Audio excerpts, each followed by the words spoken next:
think the key question of today was really the human resource management, training requirements.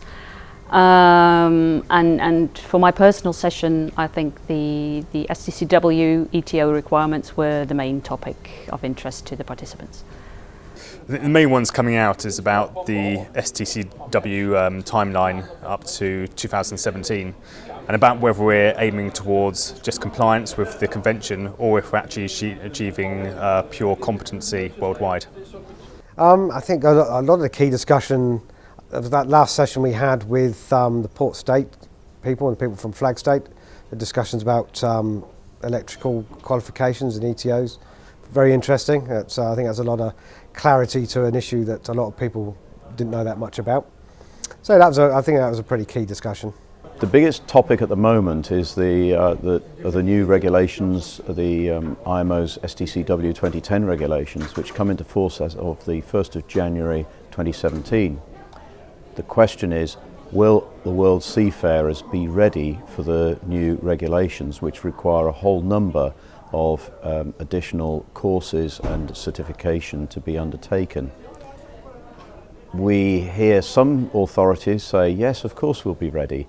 But those of us in the training world know from course bookings and availability and vacancies and so on that there is a sense of desperation out there in some seafaring circles.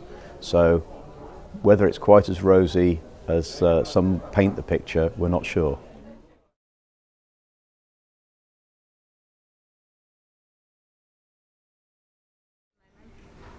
The biggest challenge facing the industry is understanding that investment in people is very, very difficult to measure. And so you have to accept that it's the right thing to do without necessarily being able to fill it in on a spreadsheet and know that you've achieved the outcome you're looking for. We often, as human beings, know what the right thing is to do, but we don't do it because it falls into the slightly jelly-like, too hard to understand, too hard to measure box. So I think that's the biggest thing at the moment, getting management to invest in something that they find very difficult to measure. The biggest challenge facing the industry is a training issue. People need to be recertificated by the 31st of December this year. Training facilities are rapidly getting booked up, so it is really a challenge. If you haven't had your training right now, just still get a place and be ready in time. Again, I think there's two issues. One comes back to certification and whether the flag states are actually in a position to be able to issue the certificates on time and get all the courses certified. And the other issue is core competencies. We're seeing a lot of developments at the moment. If we look at some of the ships coming out of the shipyards, we're seeing a lot more gas tankers. And whether we can truly get people qualified to meet the demands, to meet the minimum standards, sail on board those vessels. Key challenges, I think, well, the key one at the moment, of course, is STCW amendment training. That's pretty key. There's a deadline for that, and I think a lot of ship managers, ship owners are working very hard to meet that deadline. We certainly are. I think longer term, certainly in the UK, is an ageing workforce, so a lot of the challenges there is to plan for the future and to ensure we've got a ready supply of young people coming to fill the spaces that are being vacated by the older people. Well, of course, the economy.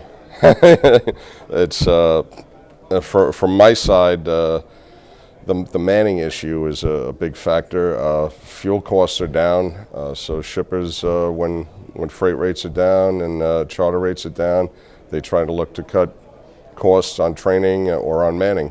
We get pressed on a regular basis at the Marshall Islands to see if we can allow a reduction in manning on some vessels, and or they have, can we put off training? We don't have that capability. There are convention requirements for training, and there are international resolutions that provide a minimum safe manning. People tend to forget the minimum. They want to reduce further. That leads, it's a double-edged sword. It leads to more accidents and problems. You have fatigue. So it's basically, until the shipping economy improves in general, we have to be very careful that the training doesn't suffer and the quality of our crews on board are kept up. Okay, one of the areas that is a great challenge for the shipping industry today is the environmental regulations. The environmental regulations have gone into force since the beginning of this year. And these regulations are heavily dependent on technology. Now, this technology is either not found very reliable or has not been universally approved. So the shipping companies are a little bit uneasy about them. Now, take, for example, the SECA area. This is the area where there are regulations that emissions should be lowered. And if a shipper wants to apply these regulations and implement what it is supposed to do in order to follow the regulations, they have two choices. Either they have to go to LNG, which has its own challenges because you don't have a lot of LNG facilities for bunkering, or they have to go to equip their vessels with a technology that is not really tried out. The same thing goes for the ballast water treatment systems technologies. The same thing is there because the shipping companies are either they have to buy technology which is not tried out and then pay millions of dollars to equip their vessels with this technology just to find out later on that this was not working.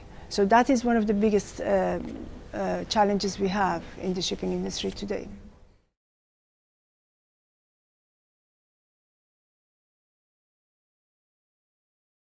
Oh, vitally important.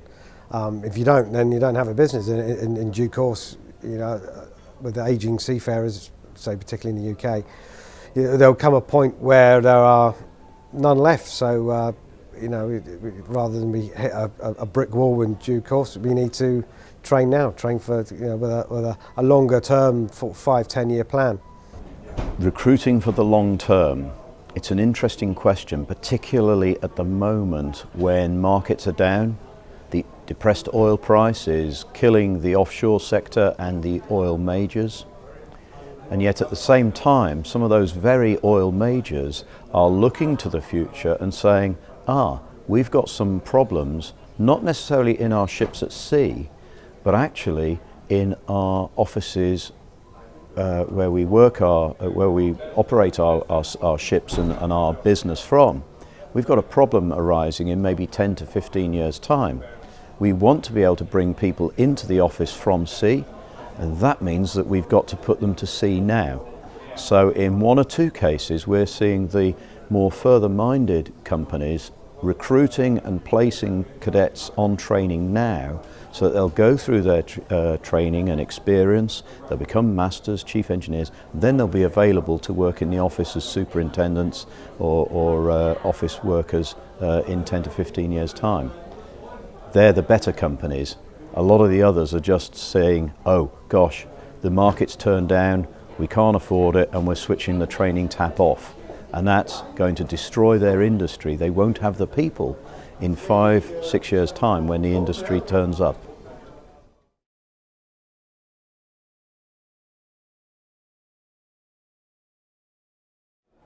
I think if we want to assess how the industry can best use the 2015 report, we have to recall why these reports were first produced. Back in 1990, when we produced the first report with BIMCO, the reason for doing so was companies were concerned about shortages in existing seafarer supply countries and knowledge that there were emerging seafarer supply countries coming online. And so we started preparing these reports to estimate the demand for seafarers and the supply for seafarers, so we could come up with an estimate of the supply-demand balance and indications of where seafarers were coming from by country, and then overall in terms of what was the actual global supply of seafarers. There are several new features. In order to estimate demand, we've been using data from Port of Singapore for a period of 1 month to estimate more accurate average operational manning levels on board ships. And by using that data, as well as data from IHS Fairplay, we've been able to develop for the 2015 report what we consider to be more accurate estimations of the demand for seafarers. On the supply side, this time we've invited information on the supply of seafarers from national administrations based on STCW certificates. In the past, we asked for this information based on a person's national occupational status as a seafarer. And of course, we got a whole host of different kinds of responses, and we weren't necessarily comparing like with like and adding like with like when we were developing the estimates of the global supply. And so by asking for it based on STCW certificates, we are able to meet this sort of criteria within the purpose of our report, which is to determine the supply of internationally qualified and competent seafarers, i.e. that they hold a STCW certificate as a minimum standard. And so the STCW certificates has been one way that we've managed to improve our estimates on the supply side this time.